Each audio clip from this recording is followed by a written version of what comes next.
Mano, finalmente lançou o tão aguardado anime do Rei Arthur, que muita gente tava esperando. E embora ele não tenha vindo como merecia, ainda assim veio, né? Então vamos ser gratos, eu acho. De qualquer forma, eu espero que vocês gostem do resumo. E se você gostar, já deixa aí um comentário pra eu saber que vocês gostaram e querem a continuação. E antes de começar o resumo, eu gostaria de dar um aviso importante. Mano, eu não achei em lugar nenhum esse primeiro episódio pra baixar. Eu só consegui uma versão legendada. Então por isso esse primeiro episódio aí vai aparecer as legendas em inglês. Mas eu juro que é só nesse primeiro episódio. Muito obrigado e bora pro conteúdo. Essa é a história do rei mais poderoso e impiedoso de um mundo distópico, sendo reencarnado no mundo medieval de espada e magia. Ao abrir os olhos como recém-nascido, ele se depara com os seus novos pais olhando para ele cheios de amor e alegria. Eles comentam que o bebê tem os traços deles e ficam radiantes com a chegada de mais um membro da família. O pai Reynolds já chega querendo que o bebê o chame de papai imediatamente, mas a mãe Alice acha que ele tá apressando as coisas. E enquanto esses dois se divertem com o bebê, Arthur, sim, esse é o nome dele agora, tenta entender o que tá rolando. Quem são essas pessoas e por que eles estão dizendo que são os seus pais? Se eles estão falando a verdade, então isso significa que ele morreu na vida passada e agora renasceu com todas as suas memórias intactas. Arthur olha para o céu estrelado e não consegue acreditar. Depois de todas as suas vitórias e de dominar o mundo inteiro, ele foi reduzido pelos deuses a um bebê indefeso, simplesmente vergonhoso. E para piorar, agora ele precisa arrotar. Mas a vida não é de todo ruim, já que seus pais cuidam bem dele. Mas ele não tá nada feliz com essa situação. Ele não quer usar fralda e ele sente um medo constante de que alguém possa machucá-lo. E a única coisa que pode fazer para se proteger é simplesmente fechar os punhos. O pai, vendo isso, coloca o dedo na mãozinha do Arthur e diz para Alice: olha só, mano, ele já me ama, amo o papai. E o Arthur tenta se mexer, porém ele acaba fazendo força demais e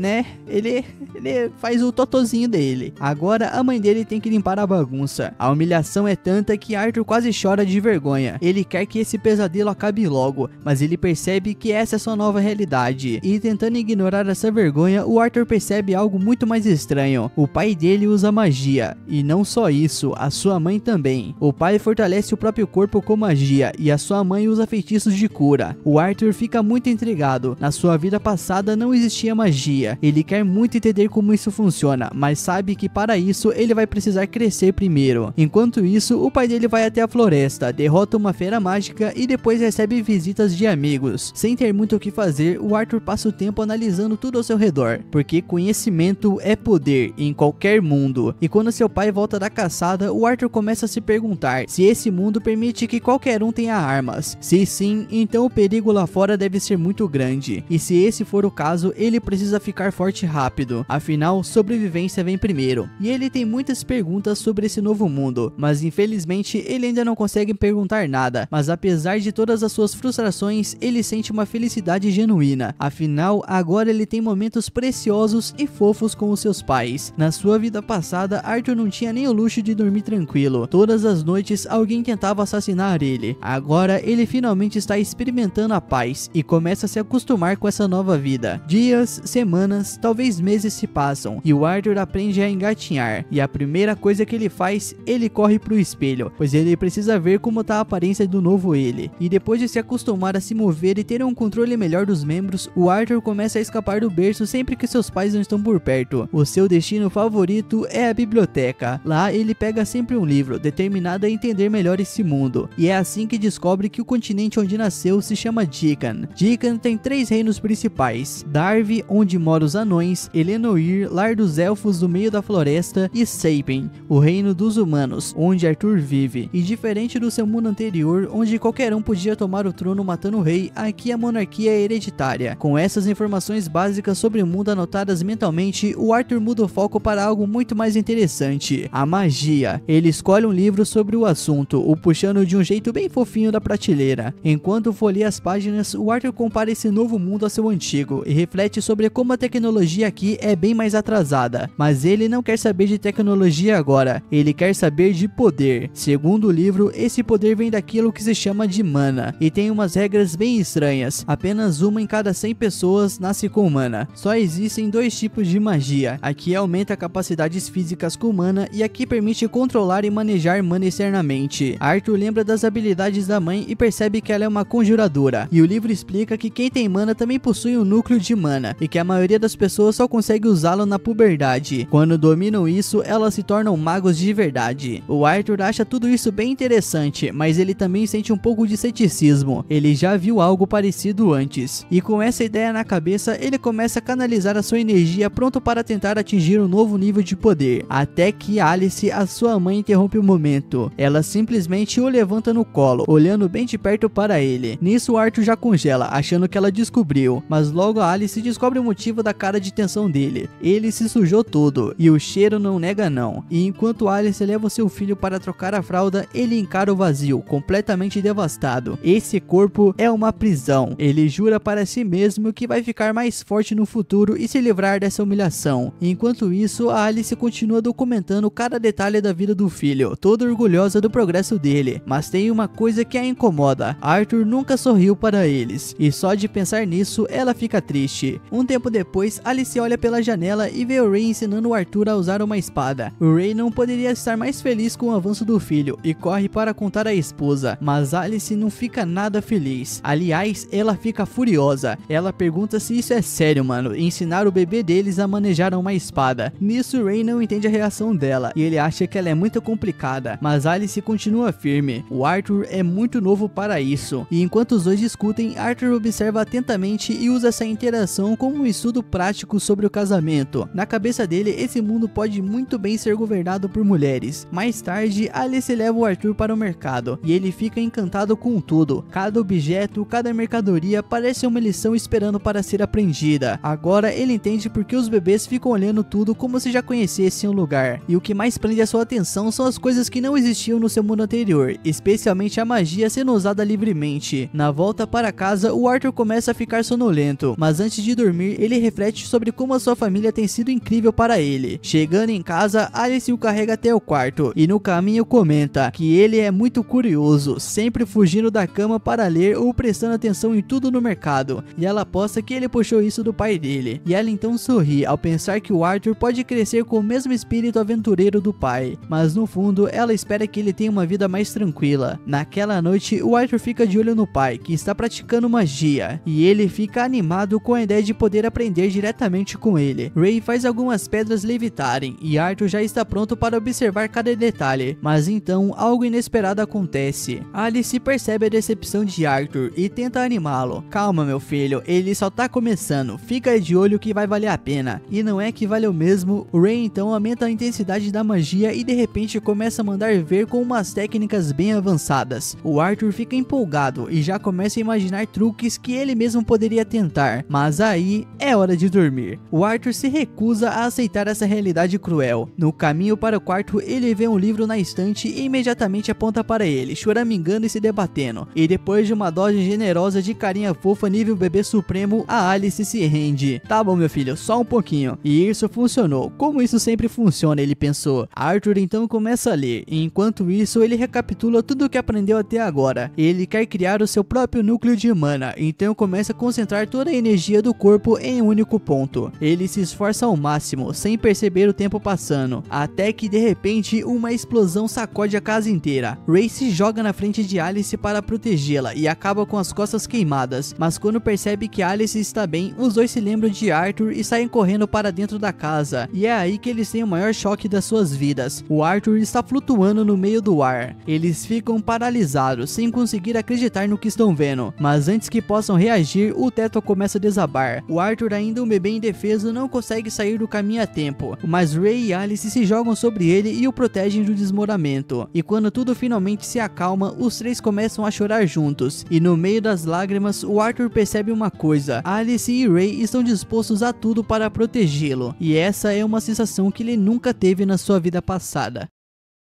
Nisso, o anime mostra o passado do Rei Arthur, que antigamente era conhecido como Rei Grey. Naquela época, um servo real foi pego tentando assassinar ele, e pela lei, o cara devia ser executado sem pestanejar, mas o conselho do rei decidiu exilar o sujeito de volta para o seu país natal, junto com toda a sua família, e todo mundo sabia que o que esperava por eles lá era pior que a morte. Desesperado e morrendo de medo, o assassino implorou para o Grey poupar a sua família, mas o nosso prota, sem demonstrar um pingo de pena, matou a esposa esposa e a filha do cara na frente dele. Não foi por vingança, e sim por misericórdia. Uma atitude fria que mostrava o quão implacável ele podia ser. No presente, o Arthur tá passando um tempo com o seu pai Ray, que aparece com um presente, um par de luvas de combate igual às dele. Mas o nosso prota recusa, preferindo ficar com sua espada de madeira. Ele acha que com o corpo que tem agora, usar luvas diminuiria demais o alcance dele, o que seria uma desvantagem. E o Ray não insiste, ele dá só um sorriso e entra casualmente no treino que eles costumam fazer juntos. Mas hoje não é um dia qualquer. No meio da luta, o Arthur mostra que aprendeu a reforçar a sua espada com mana, e com esse truque novo, ele consegue desarmar o seu pai pela primeira vez. Vitória do Arthur. O Ray fica completamente sem palavras, chocado com o quanto o filho dele evoluiu. E mais tarde no jantar, o Ray decide que tá na hora de arrumar um instrutor de verdade pro Arthur, percebendo que ele mesmo já não dá mais conta de acompanhar o garoto. Mas a sua mãe Alice se opõe. Ela sabe que isso significa que o filho teria que ir pra cidade, longe de casa, com só 4 aninhos. Mas o Ray insiste, dizendo que Arthur agora consegue fortalecer qualquer coisa com magia, e que isso é pelo bem do futuro dele. O papo esquenta, e os dois começam a discutir sério, e o jantar vira um mini campo de batalha. Mas o nosso prota, bem na dele, surge com uma solução simples para resolver tudo. Que tal os dois irem com ele pra cidade? Assim Ray consegue um tutor para treinar o filho, e Alice não precisa se separar do pequeno. Os dois topam na hora, e já começam a fazer as malas. Pouco tempo depois, os amigos aventureiros de Ray, um grupo chamado os Dois Chifres, chegam pessoalmente para escoltar a família até a cidade. O Arthur se apresenta pro grupo e pro líder deles, o Adam, que diz que já conhecia o Arthur antes, embora ache que ele, tão pequeno, não vai lembrar. Só que o Arthur lembra sim, de tudo. Foi naquela vez em que ele explodiu a casa inteira. Os Dois Chifres apareceram para ajudar a reconstruir tudo, e o Arthur ouviu toda a conversa, descobrindo que seus pais já fizeram parte do grupo antes e decidiram se aquietar por ali. Enfim, quando o Adam termina de conversar com o nosso prota, uma mina chamada Angela chega cheia de energia e dá um abraço tão apertado no garoto que ele mal consegue respirar. E o Deran, o tanque do grupo, percebe que o menino tá sofrendo e o puxa de volta, salvando a sua vida, ou pelo menos os seus pulmões. E é aí que o nosso prota nota uma garota encarando lá do alto da carruagem, e o nome dela é Jasmine, e o olhar dela não é um dos mais acolhedores. Ela só observa, quietinha, sem dizer uma palavra. O Arthur fica vidrado nela, mas logo a Ellen se aproxima e dá um aperto de mão e se apresenta, aproveitando também para apresentar a Jasmine, mesmo que ela continue na dela. Com todos os membros dos chifres apresentados, a jornada rumo à cidade de Sirius começa. O Arthur, meio na dele, comenta mentalmente que esse sistema de transporte parece meio arcaico comparado ao mundo antigo dele, onde carros voadores eram coisa comum. Ainda assim, ele não tá achando ruim não, principalmente com a mãe sempre carinhosa ao lado. Durante a viagem, eles fazem várias paradas diárias, e em uma dessas paradas, um bando de lobos monstruosos aparece para atacar, e é aí que o Arthur sente na pele como o mundo lá fora pode ser perigoso. A Jasmine entra em ação primeiro, e com as suas adagas, ela elimina os monstros com uma facilidade absurda. Ray, Adam e o resto dos Dois Chifres também entram na briga e logo tudo tá sob controle. O Arthur, o único que só assistiu de longe, fica empolgado com a cena e já começa a sonhar em se juntar a eles na próxima luta. Mais tarde rola um banquete, e o nosso prota percebe que Alice, a sua mãe, não tá comendo nada. Ela diz que tá cheia, mas o nosso prota sente que tem algo muito estranho ali. Logo em seguida, ela nota um ferimento no braço do Ray e vai curá-lo, e nesse momento o clima muda. Todo mundo fica mais atento, discretamente vigiando os arredores para garantir que ninguém esteja observando. O Arthur entende na hora. Eles estão agindo assim porque magia de cura é rara e muito valiosa nesse mundo. Na real, o motivo de Ray e Alice viverem isolados naquela colina era justamente para manter esse segredo bem guardado. E depois do jantar, o Adam pede emprestado o Arthur para um treino. Ele quer ver com seus próprios olhos se o garoto é tudo isso que Ray diz. E o resto do grupo também fica curioso e já se junta para assistir, formando uma plateia inesperada. O Arthur, com apenas 4 aninhos, se pergunta se ninguém ali tá minimamente preocupado com ele. Mesmo assim, essa será a sua primeira luta contra alguém que não é o seu pai. E diferente do Ray, que só usava um bastão de madeira, o Adam vem com uma lança de verdade. Ok, ela ainda tá enrolada em bandagens, mas ainda assim é uma lança. Assim que o duelo começa, o Adam já ativa sua mana na lança sem perder tempo. O Arthur responde na hora usando mana, mas ele vai além. Ele canaliza a energia dos pés para ganhar uma velocidade absurda, e num piscar de olhos ele avança e acerta o primeiro golpe antes mesmo do Adam reagir. Logo depois, ele escorrega entre as pernas do adversário e recua, deixando todos de boca aberta com a sua velocidade e precisão. A luta então esquenta e eles se enfrentam de frente, mas a diferença de força bruta é gritante. O O Arthur, sem força física, é simplesmente lançado longe por um golpe do Adam. No ar, ele entende rapidinho quão frágil e leve ele ainda é em combate, mas antes que o tombo fosse feio, a Angela usa sua magia de vento para desacelerar a queda, salvando a situação. Nisso, o Deranja chega junto, puxando a orelha do Adam por ele ter exagerado contra uma criança e lembrando que era para ele pegar leve. O Adam então já levanta as mãos, se desculpando, dizendo que se empolgou, mas foi só porque a técnica do Arthur realmente surpreendeu. E quando olha para o lado, ele vê a Jasmine encarando ele com uma cara estranha. Ela quer saber como ele conseguiu fazer aquilo e praticamente implora para ele ensinar. Vendo aquela expressão determinada dela, o Arthur percebe rapidinho que ela não vai desistir até conseguir o que quer. E no dia seguinte, eles seguem viagem e logo fazem uma parada num cantinho tranquilo para o Arthur continuar o treino. O Adam ensina ele a usar uma lança junto com a ajuda do pai, e depois a ele entra na jogada e ensina um pouco de arco e flecha, e o Arthur já vira um mini Legolas